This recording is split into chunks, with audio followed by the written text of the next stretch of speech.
सकल भयहारी त्रिभुवन में देता सकल भयहारी। धैर्य धारण करो राजन, तुम एक बेटे की बात करते हो, तुम्हारे चार चार बेटे उत्पन्न होंगे और वो भी कैसे? तीनों लोगों को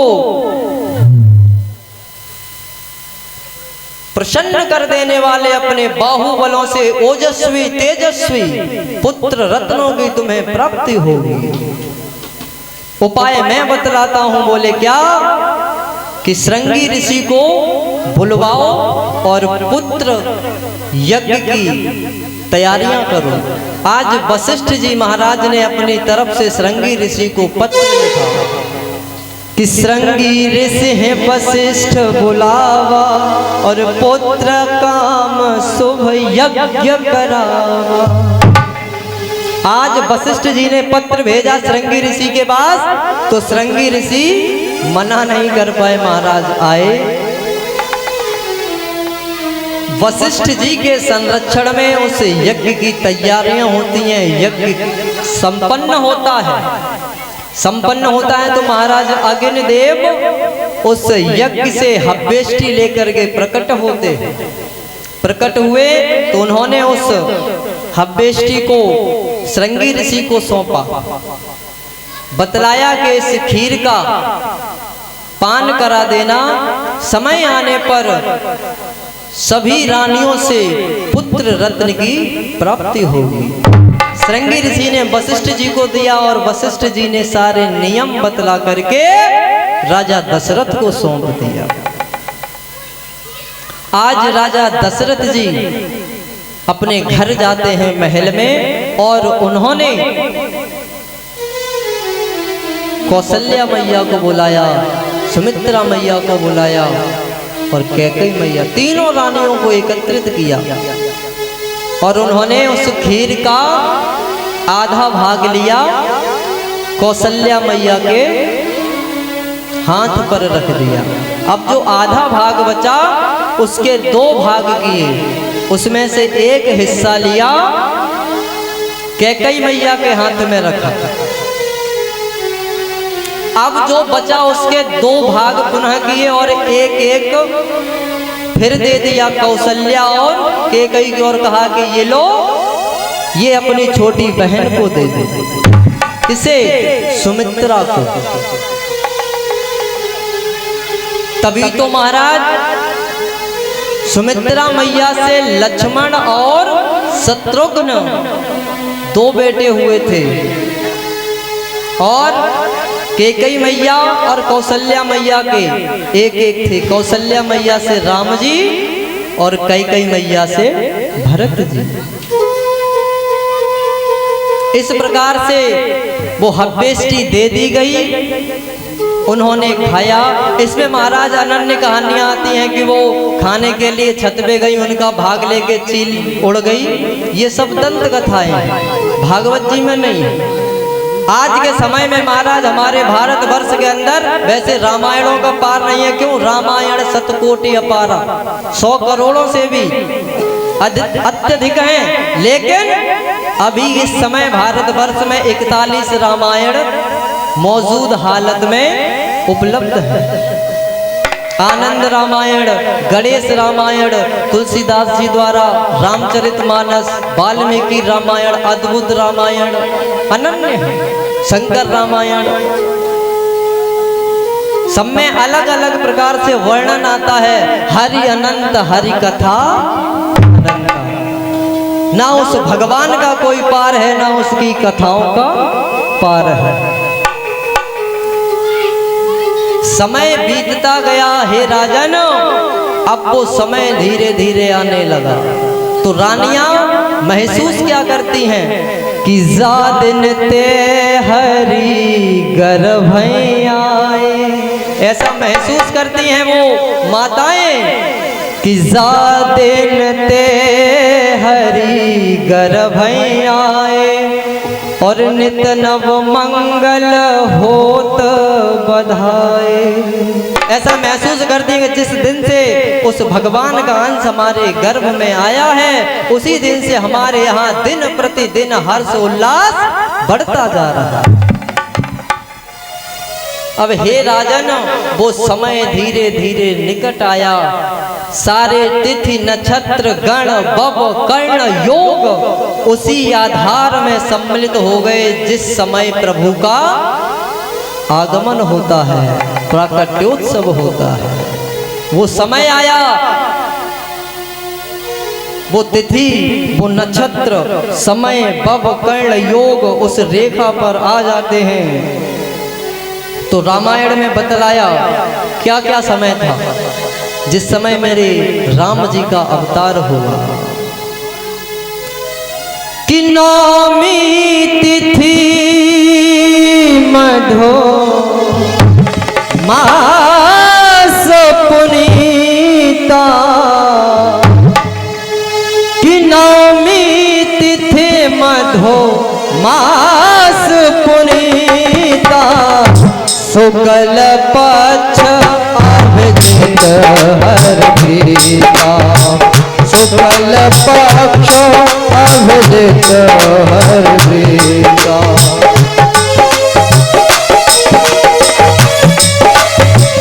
हरि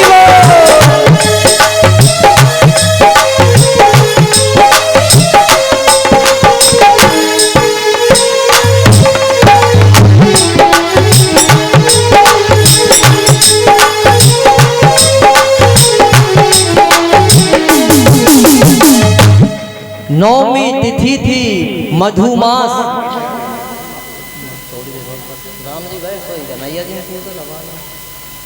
नौमी तिथि मधुमास पुनीता, शुक्ल पक्ष अभिजित मुहूर्त था। उसी समय मेरे राम जी का प्राकट्य होता है। प्रेम से बोलिए राजा रामचंद्र भगवान की। और महाराज कुछ ही समय के बाद, ज्यादा दिन नहीं बचे, अब 22 तारीख को, शायद 22 जनवरी को भी मेरे राम लल्ला अपने राम दरबार में स्थापित होने जा रहे हैं। 500 वर्षों से अधिक हो गए थे कि वो ऐसे ही टेंट और तंबू में बैठे थे। मैं गया था अयोध्या में अंधा अंधी मोड़ पर कथा कहने, जहां पर राजा दशरथ ने बाण मारा था श्रवण को। वो तालाब बहुत बड़ा है महाराज, वो उसी में कथा होती है।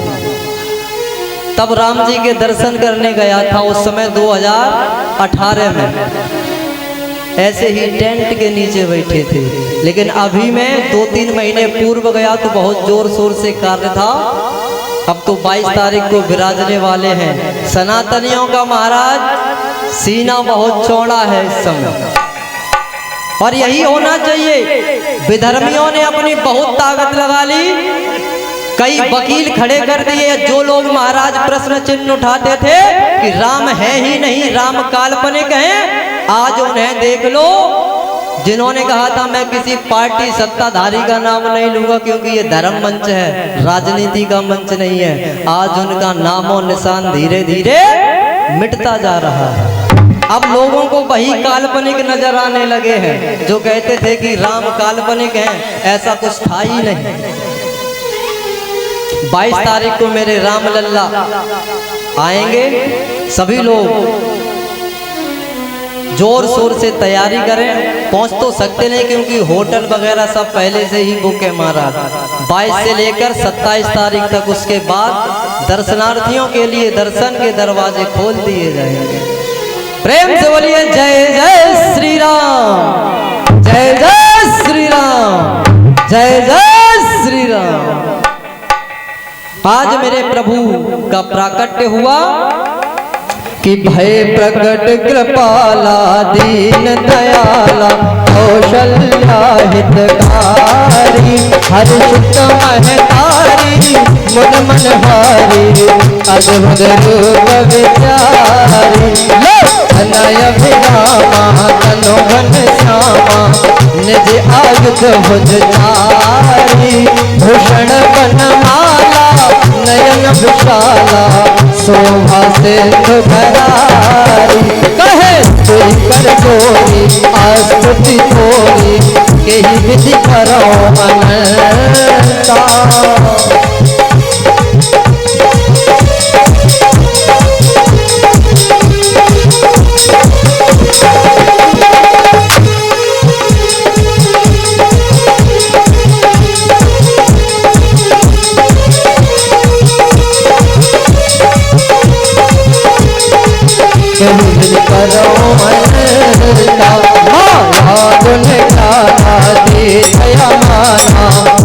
वेद पुराण बनता, करुणा सुख सागर सब गुण आगर, जिन गावे सुत संता। सो अमृत लागी जन अनुरागी, भये प्रकट श्री घनता। ब्रह्मांड निकाया निर्मित माया, रोम रोम प्रतिवेद कहे। मम रसोपासी है उपहासी, सुनत धीर मत फिर न रहे।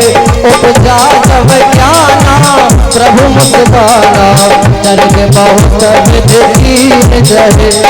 कथा जोहारी मात बुझाई, एक प्रकार सुत प्रेम लहे। माता पुण्य मोली सोमत डोले, तजहु तात यह रोता। देश सुलीला प्रियसीला, यह सुख परम अनोखा। सुन वचन सुजाना रोदन खाना, होए बालक सुर होता।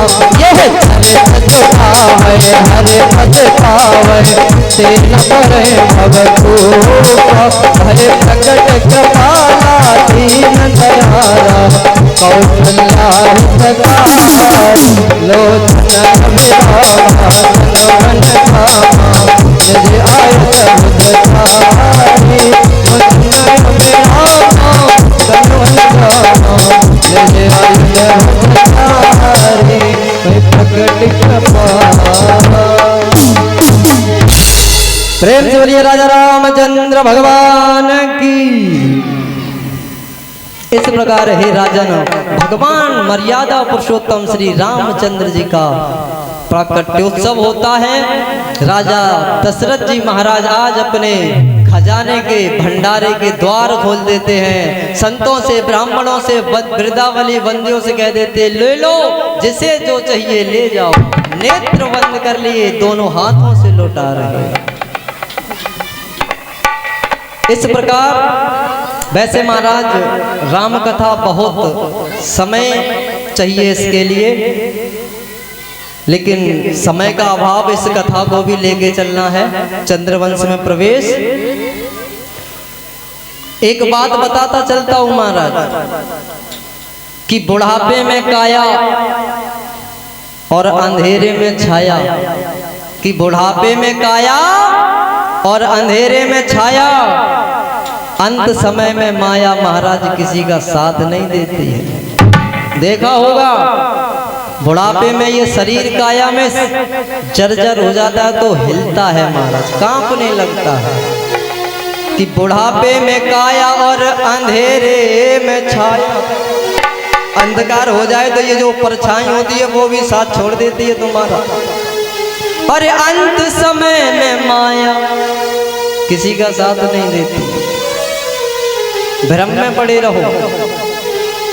एक हमारे वृंदावन के संत हुए, रामायण को लेके प्रश्न चला तो उन्होंने मालूम क्या कहा था, कि एक राम एक रावणा, एक राम एक रावणा और एक छत्री एक बामन्ना। बाने भागी सिया चुराई और बाने भागी लंक जराई। बातन बढ़ गए बातन्ना और तुलसी लिख गए।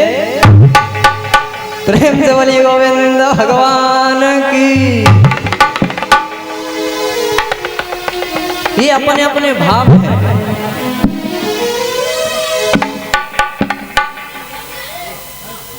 तैयार है? इधर राजा परीक्षित कहते हैं, हे भगवान, कि यथातः श्रूयताम राजः वंश सोमस्य पावनः, यस्मन्नैलादयो भूपः कृत्यन्ते पुण्य कीर्तमः। हे प्रभु, आप मुझे चंद्रवंश का वर्णन सुनाइए। तो भगवान कहते हैं, हे राजन सुनो, कि अत्रि के नेत्रों से चंद्रमा का जन्म हुआ। ब्रह्मा ने चंद्रमा को ब्राह्मण, औषधि और नक्षत्रों का अधिपति बना दिया। घमंड होने पर चंद्रमा ने बृहस्पति की पत्नी तारा का हरण कर लिया। बृहस्पति ने चंद्रमा से कहा कि पत्नी को वापस कर दो, तो चंद्रमा ने नहीं माना। तो देव और दैत्यों में युद्ध होता है। दैत्य गुरु शुक्राचार्य चंद्रमा की तरफ से युद्ध करते हैं और देवादिदेव महादेव जी देव गुरु बृहस्पति की तरफ से युद्ध करते हैं। अंगिरा ऋषि ने ब्रह्मा जी के पास जाकर युद्ध बंद करा दिया। ब्रह्मा जी ने चंद्रमा को डांट फटकार कर तारा को बृहस्पति देव को वापस लौटवा दिया। तारा से एक पुत्र का जन्म हुआ। ब्रह्मा जी ने जिसका नाम बुध रखा। जो हमारा 7 दिन होते उनमें जो नवग्रह हैं उसमें जो बुध है वो देवगुरु बृहस्पति की पत्नी और चंद्रमा के संयोग से उत्पन्न हुआ। बुध के द्वारा इला के गर्भ से पुरुरवा का जन्म हुआ। पुरुरवा से उर्वशी का विवाह हुआ। परीक्षित त्रेता के पूर्व सतयुग में केवल एक ही वेद था, एक ही देवता थे जिनका नाम था नारायण। एक ही अग्नि थी और एक ही वर्ण था जिसका नाम था हंस।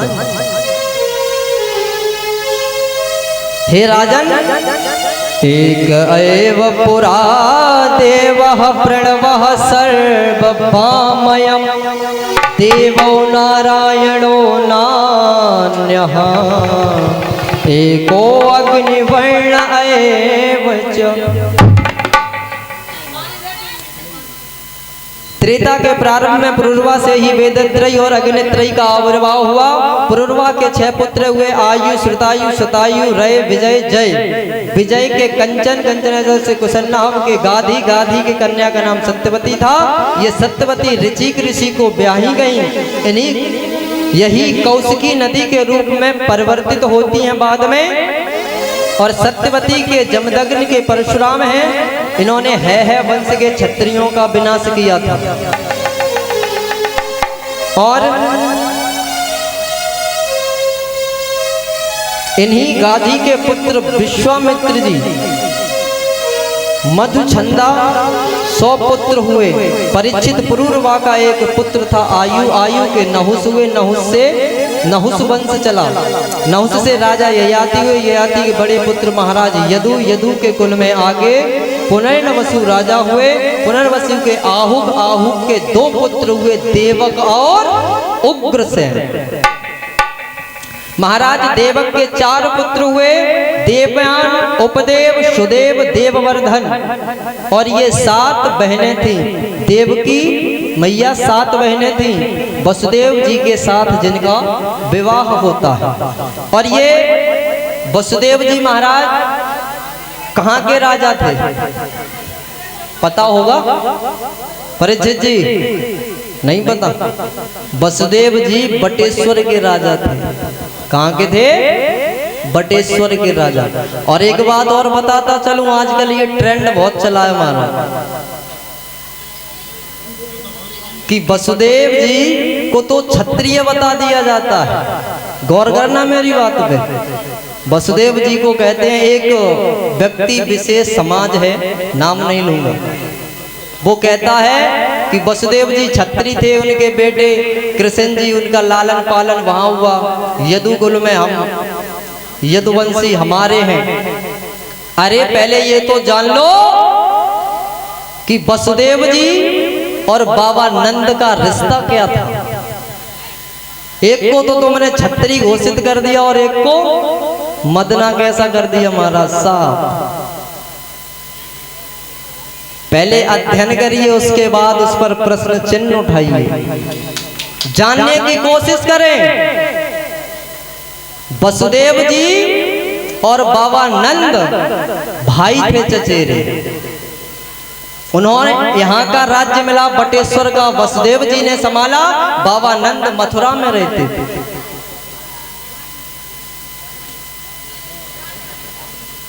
इसीलिए भगवान, पहली बात तो एक ये है, और ये भी जान लो शुद्ध शब्द यदु नहीं है भागवत जी के अंदर, ना ही रामायण के अंदर। शुद्ध शब्द यदि आता है, रामायण पढ़ी होगी आप लोगों ने। नाना श्री आप तो बहुत उच्च लेवल के हैं। पढ़ा होगा उसमें, जिस समय बाबा भोलेनाथ कामदेव को भस्म कर देते हैं, रति मैया रोते रोते जाती है, प्रार्थना करती है, तो भगवान क्या कहते हैं कि जब जदुवंश कृष्ण अवतारा कृष्ण तनय, यानी कृष्ण जी का जो बेटा होगा प्रद्युम्न वही तेरा पति होगा, वो कामदेव का ही स्वरूप है। तो वहां पर यदु नहीं लिखा गया, जद लिखा गया, जा और दा, यू की मात्रा छोटी, जदु। ये भागवत जी में अभी महाराज यदुवंश नहीं, यदु, यदु का मतलब जो जादौन नामक क्षत्रिय होते हैं, जो कि भारतवर्ष में बहुत कम मात्रा में पाए जाते हैं। ये आगरा मथुरा इसी के आसपास थोड़े से मिल जाएंगे, लेकिन अनन्य कहीं जगह पर देखो तो बहुत कम मिलते हैं देखने। यदु नहीं, यदु जादौन क्षत्रिय थे, ध्यान रहे। लेकिन व्यक्ति की मानसिकता इतनी विकृत हो गई है कि उसने भगवान को भी घसीटने में कसर नहीं छोड़ी कि ये हमारे, कि ये हमारे। ब्राह्मणों को ले लो तो जय परशुराम, ठीक, क्षत्रियों को ले लो तो जय श्री राम, अब जो नए ट्रेंड में है यदुवंशी तो जय श्री कृष्ण। अरे कम से कम इन्हें तो बकस दो, ये तो परम पिता परमात्मा है, वो पर्सनल किसी के नहीं, ना तेरे ना मेरे, वो तो सर्वस्व सभी के हैं। जो जिसे जिस भाव से उनको पुकारता है वो उसी के लिए उसी स्वरूप में तैयार रहते हैं। प्रेम से बोलिए गोविंद भगवान की। हे राजन सुनिए, जिस समय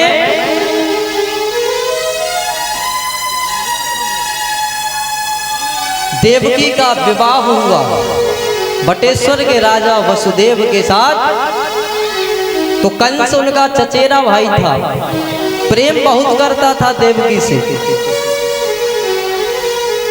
तो उसने कहा कि मैं अपनी बहन को स्वयं विदा करने के लिए जाऊंगा। आज वो उन्हें रथ में बिठाकर विदा करने जाता है, तो रास्ते में आकाशवाणी होती है, कहते हैं अरे कंस, जिसे तू इतने प्रेम से हंसी खुशी विदा करने के लिए ले जा रहा है, इसी का 8वां गर्भ तेरा काल होगा। अब तो कंस का माथा ठनक गया महाराज, वहीं देवकी को मारने के लिए तलवार निकाल लेता है। तो वसुदेव जी ने उसको समझाया, हाथ जोड़े। महाराज एक बात और, वसुदेव जी ने आजीवन पर्यंत कभी झूठ नहीं बोला, कभी झूठ नहीं बोले वसुदेव जी। तो उसे वचन दे दिया कि तुम्हारा बैर देवकी से क्या है, इसके 8वें गर्भ से है। मैं तुम्हें ये वचन देता हूं हे कंस, किसके गर्भ से जो बेटा या बेटी जो भी 8वें गर्भ से उत्पन्न होगा उसे लाकर मैं तुम्हें दे दूंगा। कंस ने विश्वास कर लिया, क्यों जानता था कि वसुदेव कभी झूठ नहीं बोलते। बोला ठीक है विश्वास करता हूं, लेकिन तुम मेरी निगरानी में रहोगे। घर ले गया, घर ले जाकर उसने कैद खाने में डलवा दिया। उसके पिता उग्रसेन क्रोधित होते हैं, कहते हैं अरे ये क्या कर रहा है, ये तेरे बहन बहनोई है। बोले किस हक से तूने इन्हें अंदर डाल दिया? बोले क्यों, राजकुमार हूँ। बोले राजकुमार नहीं डाल सकता, तो कौन? जो इस राज्य का राजा हो उसे अधिकार होता है। तो बोला राजा कौन होता है कि जिसके सर पर मुकुट होता है। इसने तलवार निकाली, अपने पिता के गर्दन पर रख दी और मुकुट उठाया, स्वयं पहन लिया। बोला आप कौन राजा? पिता को भी बंदी बनाया और कैद खाने में डलवा दिया, बंद कर दिया। हे राजन समय बीता तो देवकी मैया के उदर से पहले एक पुत्र उत्पन्न होता है जिसका नाम कीर्तिमान था। जब कंस को पता लगा, कंस ने देखा, गोद में लिया, बुद्धि घूम गई, प्यार करने लगा, दुलार करने लगा। लेकिन महाराज कुछ समय के उपरांत ही बुद्धि फिर पलट गई, सोचने लगा है तो ये मेरा बैरी ही, पता नहीं उसका भरोसा नहीं है, कब पहला आठवां पहला कर दे। उस पुत्र को लिया देवकी मैया के समक्ष ही उसने उस शिला पर पटक के मार दिया। इस प्रकार उसने देवकी मैया के 6 पुत्रों के वध उन्हीं के आंखों के सामने कर दिया। अब महाराज जरा विचार करिए, जिस माँ के सम्मुख उसके ही 6 बेटों का वध कर दिया जाए तो उसके दिल पर क्या बीतेगी। आज देवकी मैया बहुत उदास होती हैं। अब वो समय आया, भगवान ने आदेश दिया कि जाओ, अब आपका नंबर है। शेष जी को बलराम जी के रूप में भेजा। भगवान ने दिमाग लगाया, अगर इनको यहीं उत्पन्न किया, कंस को पता लग गया तो दिक्कत होगी। भगवान ने गर्भ में स्थापना देकर अपनी योग माया को आदेश दिया, संकर्षण कराया, खिंचवाया और कहा कि हे योग माया, देवकी मैया के गर्भ से इस गर्भ को संकर्षण यानी खींचो और ले जाकर नंद गांव में नंद बाबा की द्वितीय पत्नी रोहिणी के गर्भ में स्थापित कर दो। उन्हें वहां पहुंचा दिया। अष्टम बार मेरे प्रभु स्वयं आते हैं। मैया सो रही हैं, बाबा भी सो रहे हैं, बेड़ियां पड़ी हैं। पहले मेरे प्रभु चतुर्भुजी रूप में प्रकट होते हैं, दर्शन देते हैं तो मैया की आंखें धुंधला गई थी। कहा कौन हो? तो भगवान ने कहा हे मां पहचानो मैं कौन हूं। मैं वही हूं जिसके लिए तुम राह देख रही हो, कि जो आंखें बाट जोहती थी, जो आंखें राह निहार रही थी मैया मैं वही हूं, कि जो आंखें बाट जोहती थी उन आंखों का मैं तारा हूँ। जो आंखें बाट जोहती थी उन आंखों का मैं तारा हूँ। हे माँ, जो आंखें बाट जोहती थी, जो आंखें बाट जोहती थी उन आंखों का मैं तारा हूँ। पहचान सके तो पहचान ले माँ, पहचान सको तो पहचान लो माँ। कि पहचान सके तो पहचान ले माँ, मैं अष्टम लाल तुम्हारा हूँ। पहचान सके तो पहचान ले माँ, मैं अष्टम लाल। हे माँ पहचान सको तो पहचान लो, मैं ही तुम्हारा 8वां पुत्र हूं। मैया ने कहा अरे प्रभु, मैंने तो आपको पुत्र रूप में मांगा था, आप तो पिता स्वरूप में आ गए। बोले अच्छा क्या करना पड़ेगा? बोले तुम एक छोटे से बालक बन जाओ। तो भगवान ने बोले मैं अगर यहाँ रहूंगा तो कंस उद्दंडता करेगा, मेरा यहाँ रहना उचित नहीं है। वैसे वो मेरा कर कुछ नहीं पाएगा। क्यों? यदि मेरे गोविंद कितने बलशाली, यदि अपनी भौं का एक बाल भी तिरछा कर दे महाराज तो इस सृष्टि में प्रलय आ जाएगी। कर कुछ नहीं सकता है, लेकिन फिर भी यहाँ रहना मेरा उचित नहीं है। आप मुझे ले जाकर नंद बाबा के घर छोड़ आना, वहां आपको एक कन्या मिलेगी, उसे लेकर चले आना। बोले हम तो बंदी हैं, बोले ये बेड़ियां सारी टूट जाएंगी, खुल जाएंगी, सारा रास्ता आपको साफ मिलेगा, आप जाना और वापस आ जाना। बोले ठीक। आज मेरे गोविंद बालक बनते हैं।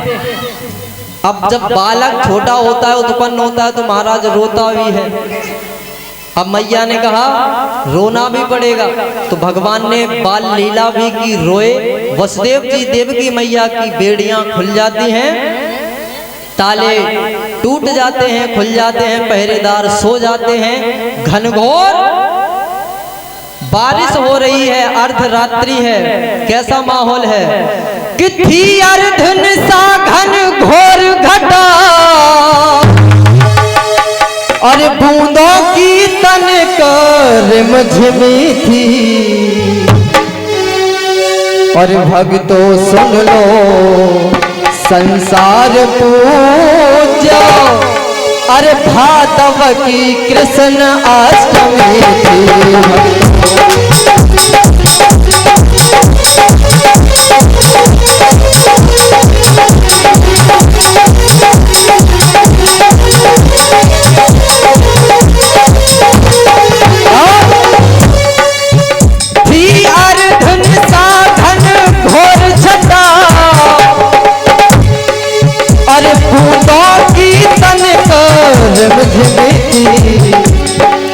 और भक्तों सुन लो संसार पूज्य, भक्तों सुन लो संसार पूज्य, भादव की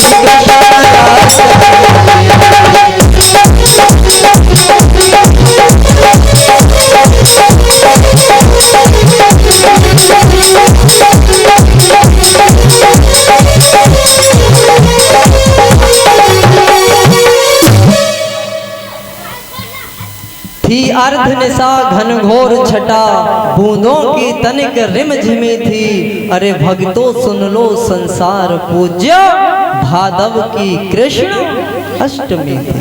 अर्धरात्रि है, अष्टमी तिथि है, भादव का महीना है। आज मेरे गोविंद अवतीर्ण होते हैं। तो महाराज देखा होगा जब विवाह होता है तो दो चीजें दी जाती हैं, सूप और चलनी।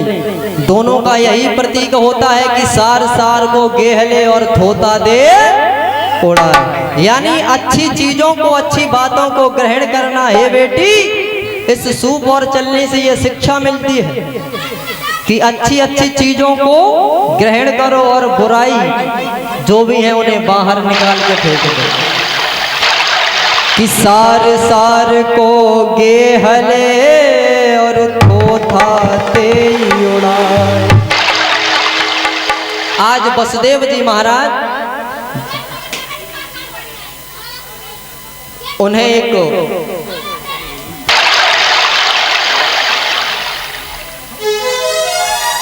डलिया में रख करके अपने शीश पर लेकर चलते हैं।